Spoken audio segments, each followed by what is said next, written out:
Fuck you! Fuck you! Ma femme a fait une choucroute, c'est pour ça. Salut tout le monde, comme je vous avais promis et après quelques semaines de montage, je vais enfin vous expliquer les différentes étapes de production d'un dessin animé, mais aussi les logiciels que j'utilise, tout ça en me basant sur ma dernière réalisation, Cyril à la guerre. Si vous ne l'avez pas encore vu, je vous conseille d'aller jeter un œil sur la chaîne de Cyril MP4, je vous ai mis le lien en description. J'en profite d'ailleurs pour le remercier de m'avoir fait confiance pour ce projet et de régulièrement mettre à l'honneur l'animation. Vous allez voir dans cette vidéo que c'est une technique qui demande énormément de travail, mais que grâce à l'investissement de youtubeurs comme Cyril entre autres, on peut voir de l'anime de qualité sur YouTube. Et maintenant, si vous êtes bien installé, c'est parti. Étape 1, l'écriture.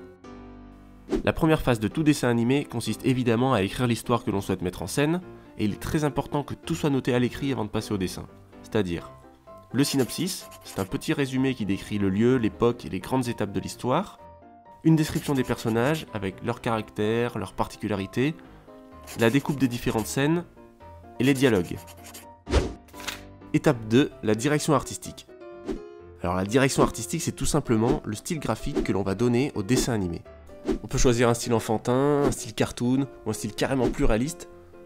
Une fois qu'on a trouvé un style qui colle à notre histoire, on le décline en restant bien cohérent, et on fait la même chose pour les décors.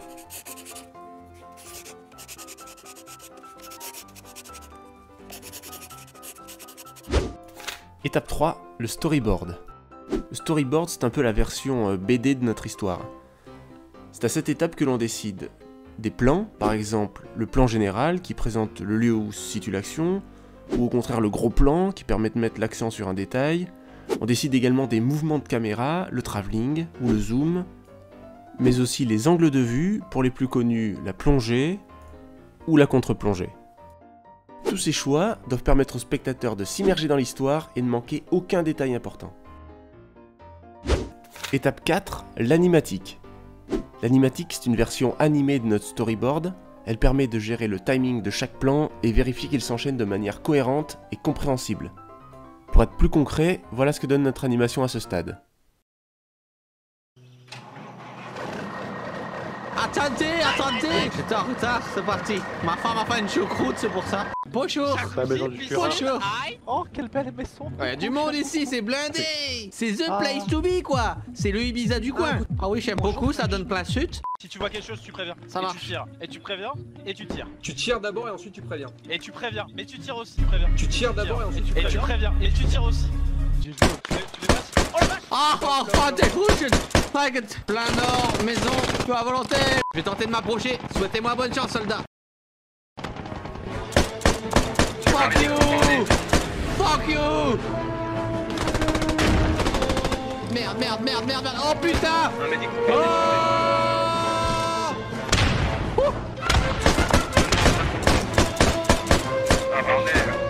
Waouh!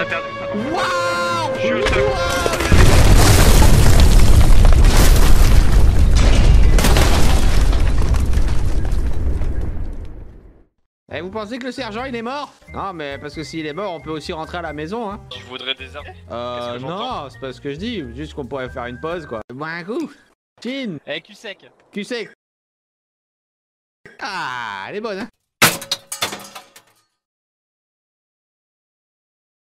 Ah je vois une lumière au loin. Je vois une lumière. Je me sens libre. Je vole. Reste avec nous. Non, je vais vers la lumière, elle m'appelle. Reste avec nous. Ouais, elle est belle. La Maison Blanche, revu. Pourquoi t'as fait ça, Coquito? Tu m'as fait peur. Vincent. Je suis désolé, Vincent, c'est pas ce que je voulais. Lâche surtout pas, Vincent. Reste avec moi, Vincent.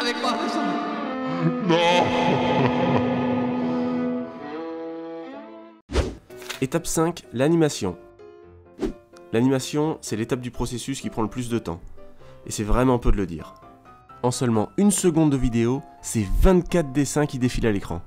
Du coup, c'est potentiellement 24 dessins différents à réaliser et à faire s'enchaîner de manière fluide pour donner l'illusion du mouvement. C'est un travail de titan qui demande énormément de patience et de rigueur. Moi, pour cette étape, j'utilise TV Paint. C'est un des 3 logiciels les plus utilisés dans l'industrie de l'animation, avec Adobe Animate et Toon Boom Harmony. Mais qu'on utilise l'un ou l'autre, ils ont tous le point commun d'être composés d'un espace de travail pour dessiner et d'une timeline. La timeline, c'est l'outil qui permet d'organiser ses dessins en fonction du temps. Ici, chaque carré représente un dessin, et lorsque je déplace ma barre, je vois l'animation se jouer en temps réel.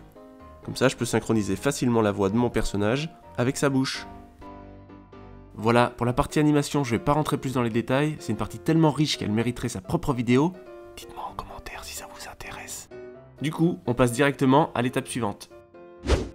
Étape 6, le montage. Cette dernière étape consiste à regrouper tous les éléments qu'on a produits jusqu'à présent, comme les décors, les animations, les enregistrements de voix, la musique, les bruitages, de les monter et les synchroniser chronologiquement dans un logiciel. Pour cette étape, sans surprise, j'utilise le logiciel After Effects. Ici, je rajoute quelques effets comme les tremblements de caméra, les flous de mouvement, les effets de lumière ou encore le petit effet de papier qu'on retrouve sur l'animation. Une fois que tout est prêt, il n'y a plus qu'à exporter la vidéo et c'est terminé. Et voilà, j'espère que cette vidéo vous aura plu et qu'elle vous aura permis d'en savoir plus sur les coulisses d'un dessin animé.